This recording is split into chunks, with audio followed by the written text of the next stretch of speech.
Hi guys, welcome to Richard Cabile YouTube channel. In today's video, I will teach you how to factory reset the Realme 5 mobile phone. And okay guys, but before we start, kindly subscribe to my YouTube channel by pressing the subscribe button and the bell to notify you if I have new videos. Okay guys, let's start. So okay guys, you all have to do is go to setting in your Realme 5 mobile phone. And okay guys, here in settings, okay, scroll down and find the additional settings. Okay, click additional settings.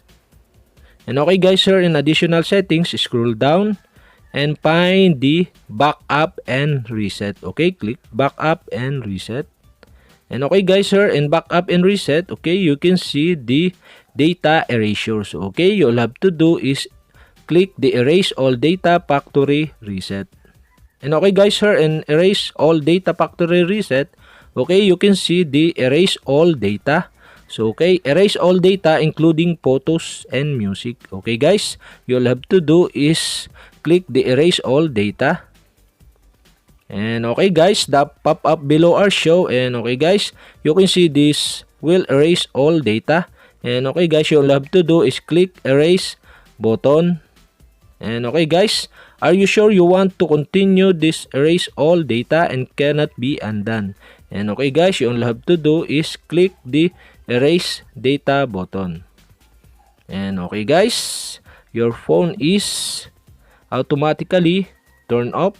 And okay guys, you all have to do is wait a couple of minutes. And okay guys, wiping data. Wiping, please wait. Do not perform any other operation to your mobile phone. And okay guys, the logo is appear. And after that, the logo or the yellow logo is appear. And okay guys, after that, you can see the language here. And okay, you'll have to do is select the language of your phone. And okay, I select the English language. Okay, to do that, okay, you'll have to do is click the circle on the right side of the language.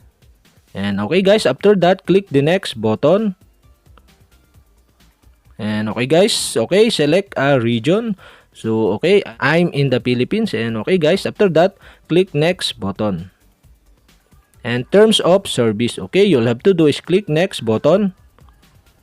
Use mobile data, and okay guys, you'll have to do is click next button if you cannot use mobile data. So okay guys, I use Wi-Fi network. So okay guys, you'll have to do is select Wi-Fi and connect to this Wi-Fi network. So okay guys, I choose Microtech Wi-Fi network, and okay, enter the password. And okay guys, after you enter the password, okay, click the join button on the upper right side on your screen. And okay guys, we have successfully connected to Wi-Fi. And after that, okay, you'll have to do is click next button. And Wi-Fi Assistant, you'll have to do is click next button again. And okay guys, checking for updates. This may take a few minutes. And okay guys, you'll have to do is wait a couple of minutes. And okay guys, after that, copy apps and data. Okay, you can do not copy or click next button. So I decide do not copy. And okay guys, checking info again. And okay, you'll have to do is just wait. And okay guys, here now you can sign in your Google account. So I decide to skip. So okay, I can sign in later. So okay, skip again. Okay, click the skip.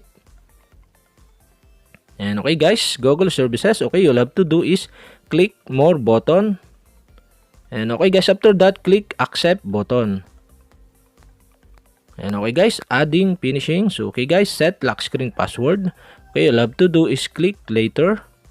If you don't want to set a lock screen password, so okay, click later. And okay guys, recommended. So okay, click next button. And import data. Import data is you can click later. So okay. And okay guys, here in the app market, okay, you can skip this by clicking the skip button on the upper right side on your screen. And okay guys, welcome Realme. And okay guys, you'll have to just click get started button.